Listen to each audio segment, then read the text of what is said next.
Social distancing's easy, right? Just stay home. Yeah, I thought the same too, until I caught up with a friend and found out that he was forced to mourn the death of his grandma through the lens of a live stream. Not only that, but he was tasked with the confronting conversation of explaining to his 6-year-old sister why she was saying goodbye to grandma from the comfort of her own home. To help relieve the burden on carers and uplift these children, allow me to introduce our mobile gaming app, SEEA, short for Catch You Later. The game introduces kids to a digital sanctuary where they will undertake quests at their own pace based on 4 arcs that will mirror the process of grieving, with activities revolving around acceptance of different feelings through constant check-ins, finding peace through relaxation techniques, gently visiting the concept of death by teaching life lessons, and developing a sense of companionship by sharing happy memories of loved ones with kids in similar situations. So currently, there are a variety of existing digital solutions in the form of apps. Many of these focus on the provision of resources and tips to cope with death, and others aim to create a virtual connection through chat rooms and virtual hugs. Obviously, having a foundation is a great place to start, but to healing grief, one must mentally shift the relationship of the deceased one from one of physical presence to one of memory.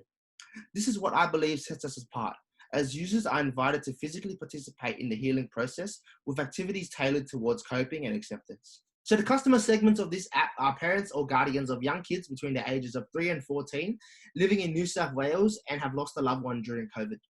Early adopters will be COVID hotspots and suburbs where kids are likely to be equipped with the right devices to access the app.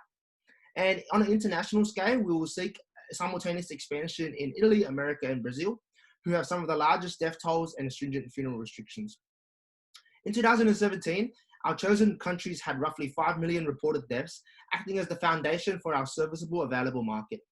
With a recorded average of over 40% of families not having children, our obtainable market is estimated at 800,000 when factoring in the fact that over 20% of the population are less than 14 years old over a 4-month time frame.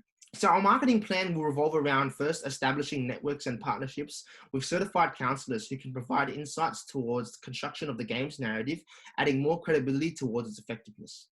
We will also utilize referrals from satisfied customers to acquire new customers through positive word of mouth, accounting for most of the target market due to the private nature of the problem.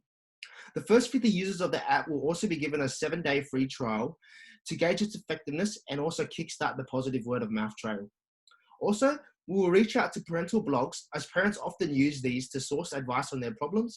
And lastly, we will seek to expand to other European and Asian countries also experiencing high restrictions, aiming to take 45% of the market by November. So the revenue model we have chosen is to sell the app on the App Store of each respective device for an upfront price of $4.99. This reflects the model of the children's learning app Interactive Alphabets ABCs and leverages highly on the advanced technology within the game's design. The model would work best for our revenue stream as it would not limit the child's use as other apps tend to do with a freemium approach which uses ads that can pollute the child's experience. The majority of our competitors are operating on the premise of being low cost at the expense of their quality. One existing solution is Nino's Morning Toolbox, a free app that offers similar services to ours but is limited interactive wise as it is just a digital book with 2D graphics. An Australian-based competitor would be MyGrief with the backing of the government, but its scope only extends to the provision of strategies. And our greatest area of concern for us comes from the app Smiles and Tears because they operate within and around our age demographic, so they have the potential to reach a larger audience.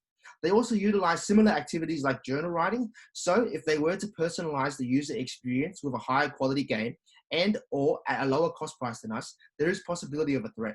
The expectation is that SEEA will revolutionize the way in dealing with loss in children. With that being said, a provisional patent application will provide us with a year to evaluate the success of the app, and regardless of the application outcome, we will opt for distributing our app through open source licenses to protect our source code through a series of terms and conditions developed by the legal team. As targets of the app are children who are experiencing emotional trauma, we'll focus on legal risks related to user privacy, children's health, and the right to know potential risks associated with becoming overwhelmed with the healing process. To avoid these risks, we will post a legal liability statement on the app and inform users of possible legal disputes. So why are we the right team for the job? 1, Adam has experiences as a paralegal and marketing coordinator, so he will cover us from all legal and liability procedures, as well as providing extensive skills as a digital advertiser, which is crucial for penetrating a wider market. Coco is our CEO and will handle all matters related to public relations and international expansion. Her extensive experiences living in countries in which we wish to expand, combined with her social researching background, will play a crucial role in adjusting marketing campaigns to appeal towards different backgrounds. And as the CIO, I will be using my engineering degree to design the interface of the game. These capabilities will be supported by my tenure as a software developer at Sony, which has fine-tuned my proficiency in numerous programming languages.